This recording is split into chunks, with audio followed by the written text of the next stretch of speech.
andai yang lebih baru. Hari itu ada seseorang yang meninggal dunia. Seperti biasanya, jika ada sahabat yang meninggal dunia, Rasulullah sallallahu alaihi wasallam pasti menyempatkan diri mengantarkan jenazahnya sampai ke kuburan. Tidak cukup sampai di situ, pada saat pulangnya Rasulullah menyempatkan diri singgah untuk menghibur dan menenangkan keluarga yang ditinggalkan, supaya tetap bersabar dan tawakal menerima musibah itu. Begitupun terhadap keluarga sahabat yang satu ini. Sesampai di rumah duka, Rasulullah SAW bertanya kepada istri almarhum, "Tidakkah almarhum suamimu mengucapkan wasiat atau sesuatu sebelum ia wafat?" Sang istri yang masih diliputi kesedihan hanya tertunduk. Isak tangis masih sesekali terdengar dari dirinya. Aku mendengar ia mengatakan sesuatu di antara dengkur nafasnya yang tersengal. Ketika itu ia tengah menjelang ajal, ya Rasulullah. Rasulullah bertanya, "Apa yang dikatakannya?" "Aku tidak tahu ya Rasulullah. Maksudku, aku tidak mengerti. Apakah ucapannya itu sekedar rintihan sebelum mati, ataukah pekikan pedih karena dahsyatnya sakratul maut? Cuma ucapannya memang sulit difahami lantaran merupakan kalimat yang terpotong-potong." "Bagaimana bunyinya?" tanya Rasulullah. Istri yang setia itu menjawab, "Suamiku mengatakan, andai kata lebih panjang lagi, andai kata yang masih baru, andai kata semuanya. Hanya itulah yang tertangkap sehingga aku dan keluargaku bingung dibuatnya. Apakah perkataan-perkataan itu hanya igauan dalam keadaan tidak sadar, ataukah pesan-pesan yang tidak selesai?" Rasulullah tersenyum. Senyum Rasulullah itu membuat istri almarhum sahabat menjadi keheranan. Kemudian terdengar Rasulullah berbicara, "Sungguh apa yang diucapkan oleh suamimu itu tidaklah keliru." Beliau diam sejenak. "Jika kalian semua mau tahu, biarlah aku ceritakan kepada kalian agar tak lagi heran dan bingung. Sekarang bukan hanya istri almarhum saja yang menghadapi Rasulullah.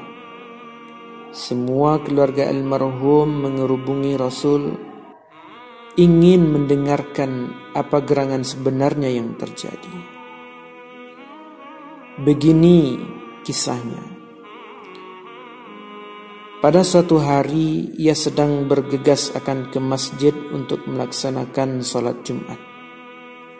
Di tengah jalan ia berjumpa dengan orang buta yang bertujuan sama, hendak pergi ke masjid pula. Si buta itu sendirian, tersaruk-saruk karena tidak ada yang menuntunnya.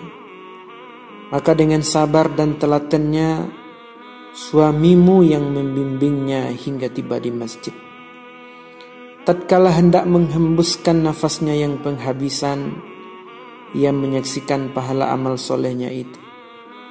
Lalu ia pun berkata, andai kata lebih panjang lagi. Maksudnya adalah, andai kata jalan ke masjid itu lebih panjang lagi, pasti pahalanya akan jauh lebih besar pula. Semua anggota keluarga itu sekarang mengangguk-angguk kepalanya, mulai mengerti sebagian duduk perkara. Terus ucapan yang lainnya ya Rasulullah? Tanya sang istri. Nabi menjawab, adapun ucapannya yang kedua, dikatakannya tatkala ia melihat hasil perbuatannya yang lain.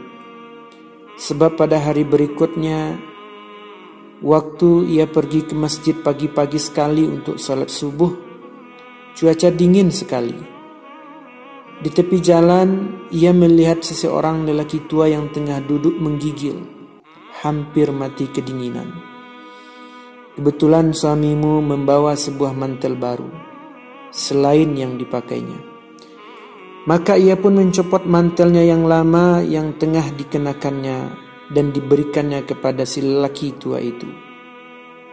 Menjelang saat-saat terakhirnya, suamimu melihat balasan amal kebaikannya itu, sehingga ia pun menyesal dan berkata, "Coba, andai kata yang masih baru yang kuberikan kepadanya, dan bukannya mantelku yang lama yang kuberikan kepadanya, pasti pahalaku jauh lebih besar lagi." Itulah yang dikatakan suamimu selengkapnya. Kemudian ucapan yang ketiga, "Apa maksudnya ya Rasulullah?" tanya sang istri lagi. Dengan penuh kesabaran Rasulullah menjelaskan, "Ingatkah engkau ketika pada suatu waktu suamimu datang dalam keadaan sangat lapar dan meminta disediakan makanan? Ketika itu engkau segera menghidangkan sepotong roti yang telah dicampur daging dan mentega. Namun tatkala hendak dimakannya, tiba-tiba seorang musafir mengetuk pintu dan meminta makanan. Suamimu lantas membagi rotinya menjadi 2 potong. Yang sebelah diberikannya kepada musafir itu. Dengan demikian, pada waktu suamimu akan nazak, ia menyaksikan betapa besarnya pahala dari amal. Karenanya, ia pun menyesal dan berkata, "Kalau aku tahu begini hasilnya, musafir itu tidak akan kuberi hanya separuh. Sebab andai kata semuanya kuberikan kepadanya, pasti pahalaku akan berlipat ganda pula." Sekarang semua anggota keluarga mengerti. Mereka tak lagi risau dengan apa yang telah terjadi pada suami dan ayah mereka ketika akan menjelang wafatnya. Kelapangan telah ia dapatkan karena ia tak sungkan untuk menolong dan memberi.